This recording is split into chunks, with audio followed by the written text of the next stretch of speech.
Muyinga turumvamwo Ngozi na Kirundo na Kayanza mbega izo ntara ku bwabo bo bazokunguka iki? Ikintu bazokunguka cyane cyane nuko mu Burundi tutarabimenya neza ntituriga burya abantu babimenye nitwege tuba twaramaze gutembera canke abandi baba baramaze gutembera bakabona hanze kungene babikora. Donc ikintu ca mbere muri entreprise canke ikintu ca mbere mu gikorwa buri kurakora ni publicité kukimenyekanisha. Mu gihe ukimenyekanishije gituma n'abandi bakimenya. Kugihe ukimenyekanishije neza naho gituma kandi abishiye muri sense yo kudraga bituma uburi kuradraga umuntu uwo muntu uraresha uwo muntu ukamwereka icyo gikorwa kari ciza gutyo bigatuma kigura na hatarakiyumva mugasanga arakiguze kubera iki wamuresheje neza nico kintu rero tuzotuma turabakorera hazo hariko haraba ama live streaming mwayo mafoire mwiyo concert bituma bimenyekana ahantu hose. Uno munsi abantu bari hanze bagira bapange kuza muri vacances mu Burundi baravuga ati nzoryama he nzofungura iki mbe ikintu ushobora gufungura n'igiki nivyo tuzo turiko turabafasha bamenye nyemba ngiyi Ngozi hotel nzoryamamo bamenye nyemba ngiyi Ngozi canke ngiyi Muyinga nzofungura iki nzonkwa hehe niki nshobora kwitura iyi restaurant ihe ishobora kunkorera ibintu vyiza nutuhe tuntu no kwambara.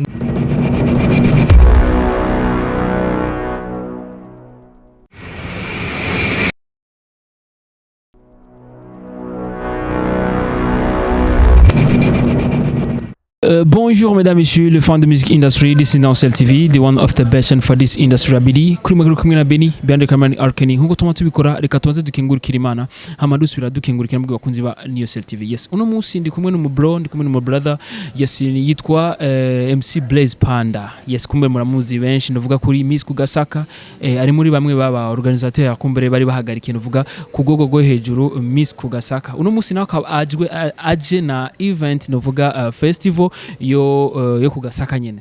Blaze bite Blaze? Ni sawa turashima. Urabona tuma tuzana bishasha namwe ndabona mumeze neza. Ni byiza cyane. Yeah, ego. Yes, Blaze ku munsi wibona umunsi no munsi bimeze gute ukuye mu bikorwa hano nagukuye byabone kumenga umutwari washushe. Ibintu bimeze gute kuri Blaze uno munsi? Yeah, ibintu bimeze neza murabona ko usanga tuba twarushe mu maso binaboneka akazi kabari kenshi cyane tuba tugerageza kugira ngo tugume duhindura image y'ibintu biba biri ngaha muri entertainment mu Burundi canke ahandi hose tuzoshobora gushika kuko izina ryacu ni Panda donc twifuza guma tuduza twongera tunadugana niyo entertainment twishira ku rundi rwego ibishoboka byose nkuko mwabivuze muri presentation mwamenye cyane muri Miss twarayihinduriye isura kugeza yaho imenyekana ku rwego rw'igihugu bagasura bakayitegura ubu naho turazanye festival kugira ngo turabe babone kungene dushobora kuba tuyikora ari ukongereza ko canke ari iki ariko babone ko turiko turagira ama challenge meza kugira ngo igihugu gume kiri ya movement. Yeah. Yes, aho hose ni muri Panda Entertainment. Ego cyane muri Panda Entertainment muzi yuko imaze gukora ibintu byinshi hano mu Burundi n'andi ma intervention mu bindi bihugu tuzogenda kuyagira mu gihe bazodukenera babonye muga mu Burundi twamaze gukora byiza nkuko turiko turabikora. Yeah. Bega muri Panda Entertainment ni ibintu by'ama evenement nyene canke hari ibindi bikorwa nyene bikorerwa muri Panda Entertainment? Bon, Panda Entertainment ni société événementielle yagutse irimwo abantu benshi bakora ibintu bitandukanye barakora marketing y'ama entreprise runaka bagakora donc communication nka entreprise qui ikavuga ati tukeneye abantu bashobora kudufasha communication tukabikora n'ibindi byinshi kuko murazi yuko n'umukuru w'igihugu akunda kubivuga ati nimugerageze muwe mukoresha ivyo bikorwa mvabwenge canke mukoresha n'amaboko yanyu. Donc muri Panda Entertainment turafise n'utundi tuntu tuba dukora ku ruhande wanashaka turi andeo yayo ma evenement ariko tuguma dutuma dusahiriza wa mutahe wo gukora ma evenement meza. Yeah. Yes, urumva yuko muri Panda Entertainment basanzwe bafite ibikorwa byinshi cyane kumbure na cyane bari fort cyane mu gukora mu organiza ibintu by'ama events. Yes, uno munsi rero urazanye festival nuvuga ku Gasaka nyene hari Ngozi. Mbega muvyiteguriye gute ni ibintu byabimeze gute muri rusange?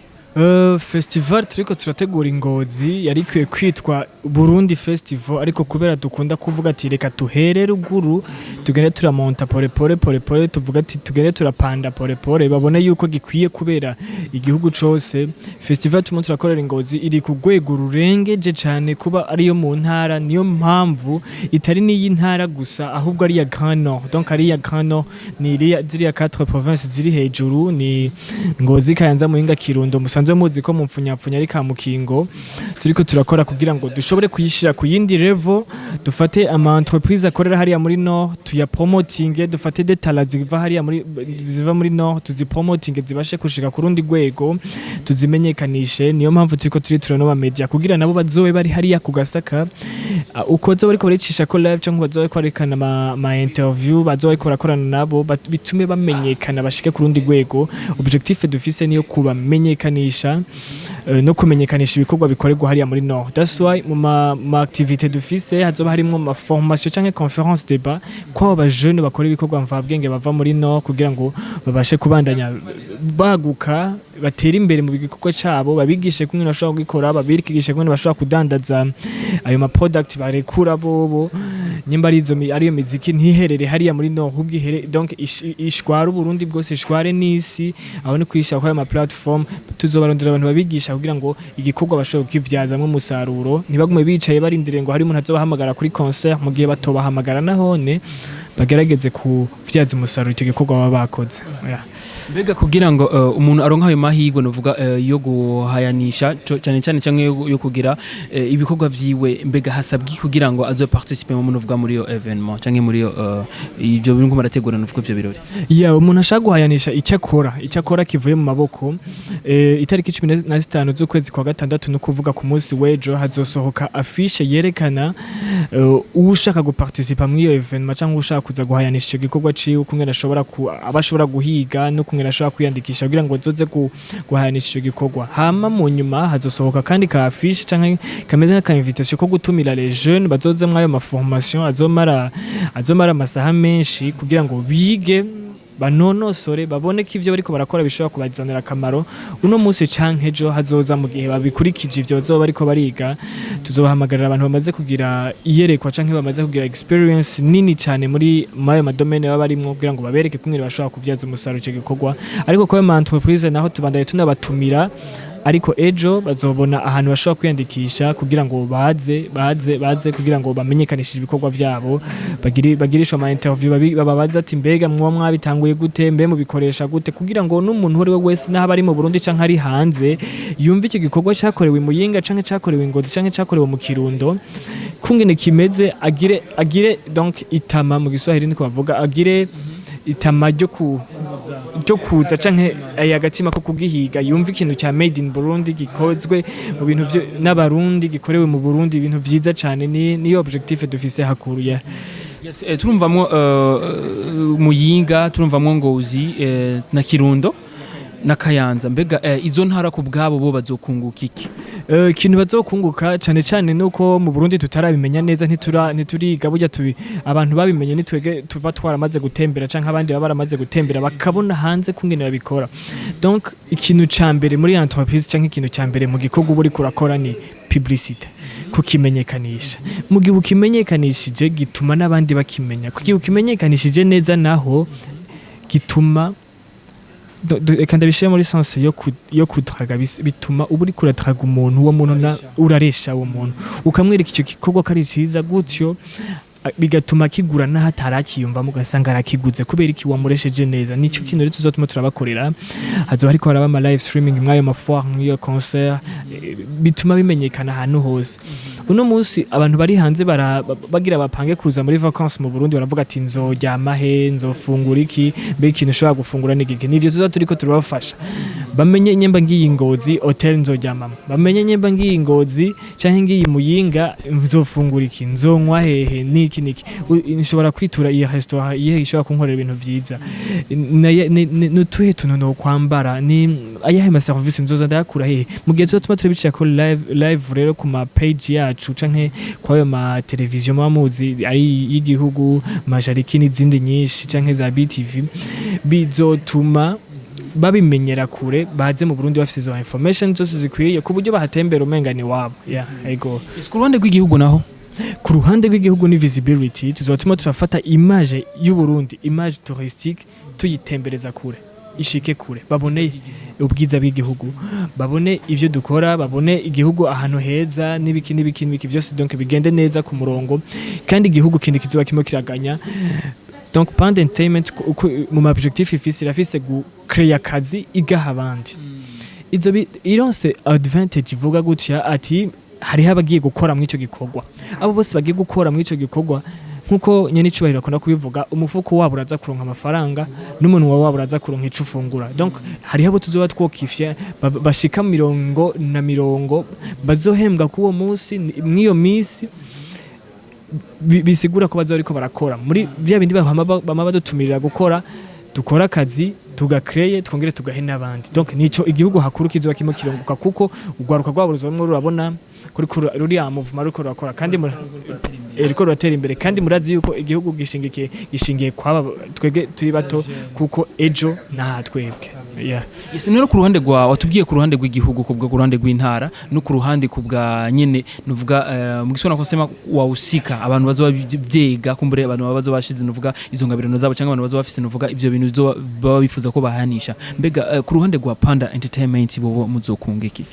Ku ruhande rwa Panda Entertainment nkuko jewe nayitanguje canke ndanayitwara, donc ivyo byose is my passion, nico kintu cyanje ndagikunda ndagikora ndagishaka. Ikindi kandi nuko imba nipfuza ko hoba hariho umuntu yotwenga kubera twebwe, yoryoherwa kubera twebwe, yobika amafaranga kubera twebwe, yomenyekana kubera twebwe. Nico gikuru tuba dufise kandi tuba twifuza ko nyemba igihugu giteye imbere mu domaine runaka bikaba bije bivuye kuri twebwe turaryoherwa, even if tutuganyamwe uburyo bwinshi kuko barayise izina ribi bayise amahera n'ibintu bihera, ariko isuri gasigara. Donc naho no mutsi tutokunguka ejo turashobora kuronka ibindi bintu en terme y'ibindi bintu atari amafaranga, kandi ugunguko ntiruri mu mafaranga gusa, ariko intara mu gihe izokunguka kubera jewe, igihugu kakunguka kubera jewe, hakaba n'abandi bantu nyamwinshi bashobora kuronka uburyo, bakaronka aho bafungura, bakaronka niki bakamenyekanisha ibintu byabo kubera twebwe. Iyo ni réussite ya mbere, nzoba ndumva ko ndi mu muco wose ukwiye. Yes, kumbure byo ni muri bimwe kumbure Panda Entertainment kubwanyu muzokunguka.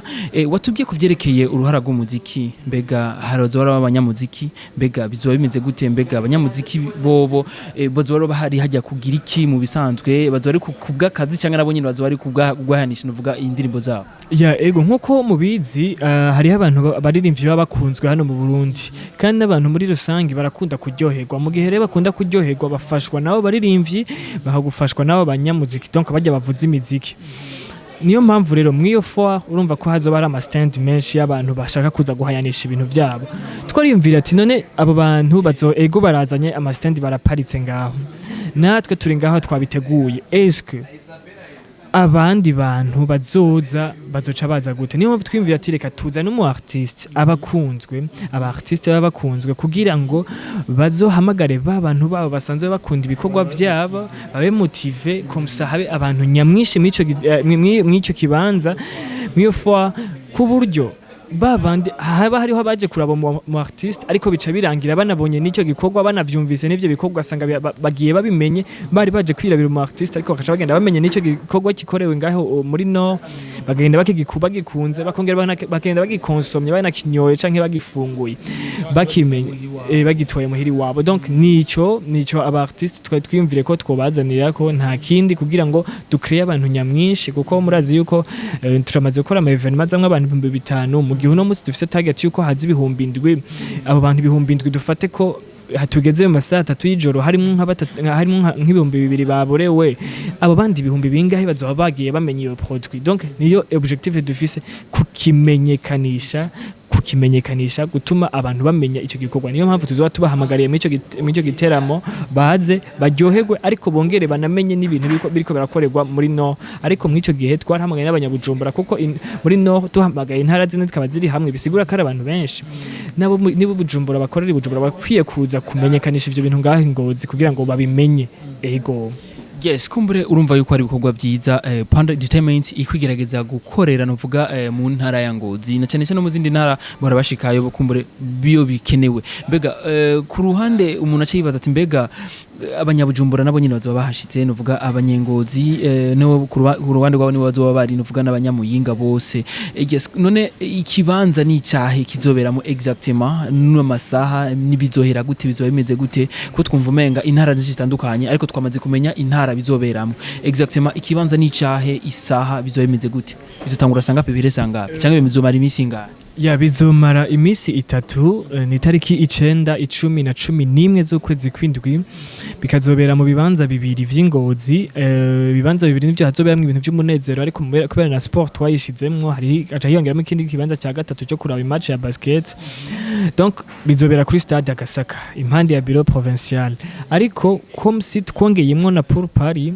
izocibera ahantu bitwa kuri Nobel bayita Belvedere abantu bayizi kera niho tuzoca turiko turakorera kuri Nobel bizotangura isaha 9 ku munsi wa gatanu itariki 9 hama kuri stade Agasaka bitangura isaha 2 zo mu gatondo gituma mvuze zitangura isaha 2 foire nizo kugurira niho bazoba ari kumenyekanishije bikogwa iki hama babaririmbye batangure kuza kuri stage guhera saa 7 kuduga gushika hamwe inkoko ya mbere ibitse donc bukeye hama uwundi munsi uzokurikira w'itariki 11 ca tuja kuri stade kuri terrain ya basket kuraba match ahantu hitwa kuri DPAE iheze tuje tugaruka muri Nobel kugira ngo turyoherwe twongere tuvuge n'ijambo rya nyuma do clôture umunsi hama basubira mu bikorwa byabo baje mu bikorwa byabo abagure n'ibindi hama dusozera igikorwa tukende kwiyumvira ibindi dushobora kubandanya dukora ego yes kumbure muri byinshi canke muri byinshi mwari mukeneye kumva mwavyumvise muri foire izobera novuga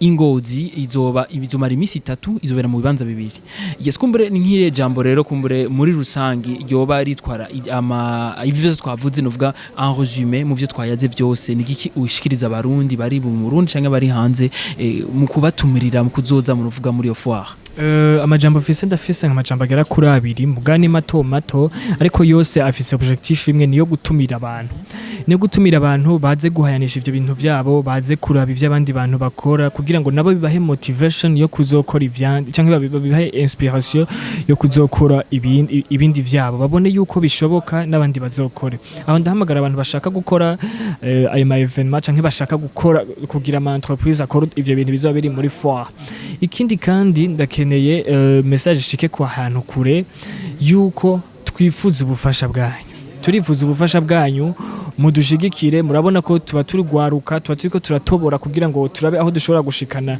image yacu canke image y'igihugu kuko igihugu idarapo ry'u Burundi rihungabanye twese imitima iraryoherwa donc mudushigikire dukore igikorwa ciza mushiremwe urukundo mwumve yuko simpaka mushigikire uwo muza ahubwo ni mushigikire uri kurakora uri karakora mu mushigikire akora igikorwa ciza kuko ni cyaba ciza ntikizoba ari ciza kuri Blaze canke kuri Pand Entertainment gusa kizoba ari ciza ku Burundi gikorera ufasha Burundi gikora ufasha ugwaruka bw'u Burundi kugira ngo nabo hanze babone ko tuguma turi ya movement tuguma turi ko turakora nkuko mubizi n'umukuru w'igihugu cyacu arabidutumira ati nimwerekane yuko muri ku kazi icuya muri ko murakora icuya cyabize bugiye ubuzicuya ntubuhomvye ahubwo buri kurerekana yuko uri mu kazi reka rero dukore mudushigikire kuko murazi atanga uvuzanyu izacu ntizikora ariko turasaba yuko mudushigikira mugashigikira no gwaruka rukorakwa ibindi bintu naho mutoshigikira jewe mushigikire nabo bariremvyi nabo baki bose kugira ngo babashe kubandanya batera imbere kuko iterambere giwe ni inyungu kuri wewe merci beaucoup ndagushimira cyane Blaze murakoze cyane mubandanye muhezagirwa namwe murashobora kuba mwafasha kanya gakwiye kugira ngo mubashe kuma ikiganiro kugira ngo dushikane ubutumwa kure Imana ibahezagira twibutse itariki 9 itariki 10 n'11 z'ukwezi kwindwi yes kumbure byinshi mwabyumvise tuzosubiraho naho gutaha kuri mirwa kumwe na Beni Beyond Camera Kenny bye